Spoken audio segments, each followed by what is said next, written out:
दोस्तों, waste Asia middle east में जो इस वक्त चल रहा है वह पूरी दुनिया को वर्ल्ड वॉर की तहलीज पर ले जाकर खड़ा कर दिया है। 28 फरवरी 2026 को शुरू हुई इस जंग ने अब एक बड़ा बदलाव आ चुका है।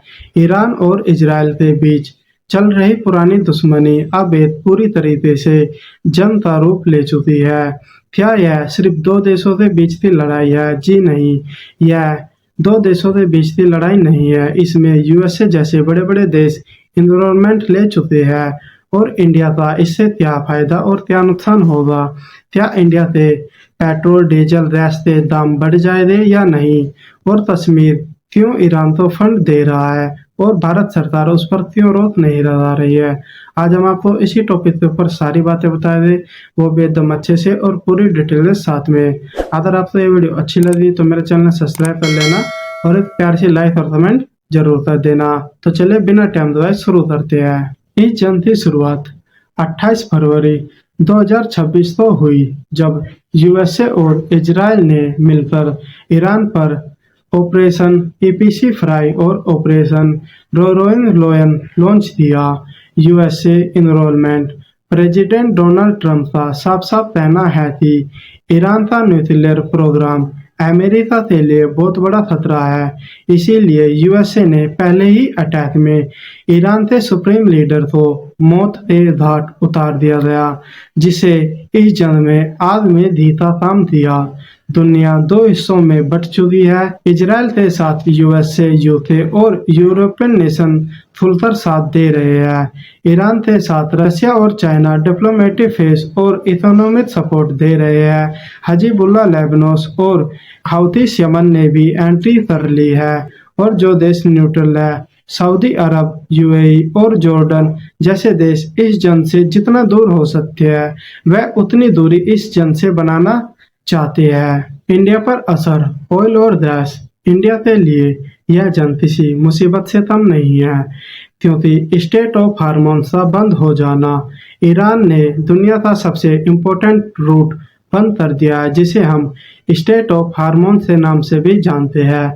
इंडिया का 85 से 90% क्रूड ऑयल और 91% एलपीजी गैस यहीं से आता है, जिससे महंगाई ब्रांड क्रूड ऑयल की कीमत $120 पर बैरल पहुंच चुकी है, जिससे इंडिया में पेट्रोल डीजल गैस की कीमतें और भी ज़्यादा बढ़ रही है और आने वाले समय में हमें इनकी प्रॉब्लम यानी किल्लत भी हो सकती है।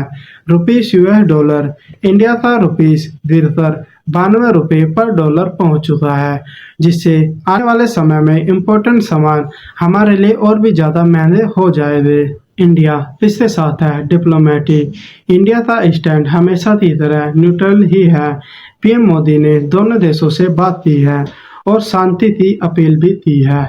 एक तरफ इजराइल है, जिसे हम अपना स्ट्रेटेजी पार्टनर भी मानते हैं और हम उससे अपने वेपन वगैरह भी खरीदते हैं। दूसरी तरफ ईरान है, जिससे हम अपना एनर्जी सोर्स भी पूरा करते हैं और वह चब्बार पोर्ट के लिए भी बहुत जरूरी हो गया है।